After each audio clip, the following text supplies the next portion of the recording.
തൃശൂരിൽ വോട്ട് ചോരി വിവാദത്തിൽ ഞെട്ടിക്കുന്ന കണ്ടെത്തലുമായി ന്യൂസ് മലയാളം അന്വേഷണം.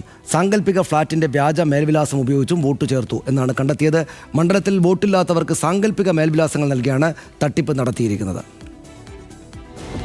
തൃശൂർ ലോക്സഭാ മണ്ഡലത്തിലെ 36-ാം ബൂത്ത് ഹരിശ്രീ വിദ്യാനഗരം സ്കൂളിലാണ് ചേലൂർ എന്ന കെട്ടിടത്തിലെ 13 എന്ന ഫ്ളാറ്റിലെ രമാദാസ് PC, മായ രമാദാസ് എന്നീ പേരുകളിൽ വോട്ട് ചേർത്തിരിക്കുന്നത്. വോട്ടർമാരെ നേരിട്ട് കാണാൻ ന്യൂസ് മലയാളം തീരുമാനിച്ചു. 13 വാടകയ്ക്ക് ലഭിക്കുമോ എന്നറിയാൻ ചേലൂർ ബിൽഡിംഗിൽ നേരിട്ടെത്തി അന്വേഷിച്ചു.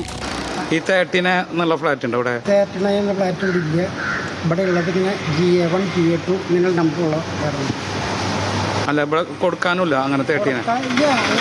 നമ്പറായിട്ട് ഇല്ല. ഞാൻ പറഞ്ഞില്ലേ, നമ്പറായിട്ട് ഫ്ലാറ്റ്. ചേലൂർ ഫ്ളാറ്റ് സമുച്ചയത്തിൽ ആ നമ്പർ ഫ്ളാറ്റില്ലെന്ന് സെക്യൂരിറ്റി ജീവനക്കാരൻ സ്ഥിരീകരിക്കുന്നു. ഒപ്പം തെളിവ് നൽകി.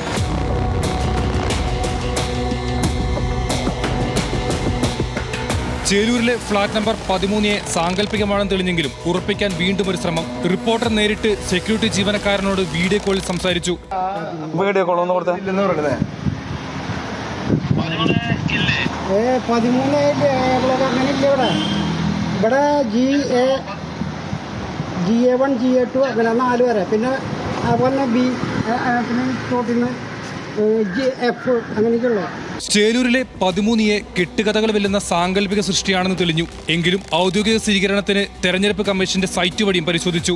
രാമദാസിന്റെയും മായ രാമദാസിന്റെയും EPIC ID നമ്പർ നൽകി പരിശോധിച്ചപ്പോൾ അങ്ങനെ 2 പേർക്ക് വോട്ടില്ലെന്ന് വ്യക്തം. തൃശൂരിൽ നടന്നത് ആസൂത്രിതമായ സമാനതകളില്ലാത്ത വോട്ടുകൊള്ളയാണെന്ന് അടിവരയിടുകയാണ് ന്യൂസ് മലയാളം അന്വേഷണം. രാഷ്ട്രീയ നേതൃത്വങ്ങളുടെ പങ്കിനും വീഴ്ചകൾക്കുമൊപ്പം തെരഞ്ഞെടുപ്പ് ഉദ്യോഗസ്ഥരുടെ ഗുരുതരമായ പിഴവുകളും ക്രമക്കേടുകൾക്ക് പിന്നിലുണ്ടെന്ന് ഇതിലൂടെ വ്യക്തമാവുകയാണ്. ക്യാമറമാൻ ഷഹീർ ഗുരുവായൂരിനും സൂരജ് സന്തോഷിനുമൊപ്പം ലെവിൻ K. വിജയൻ, ന്യൂസ് മലയാളം, തൃശൂർ.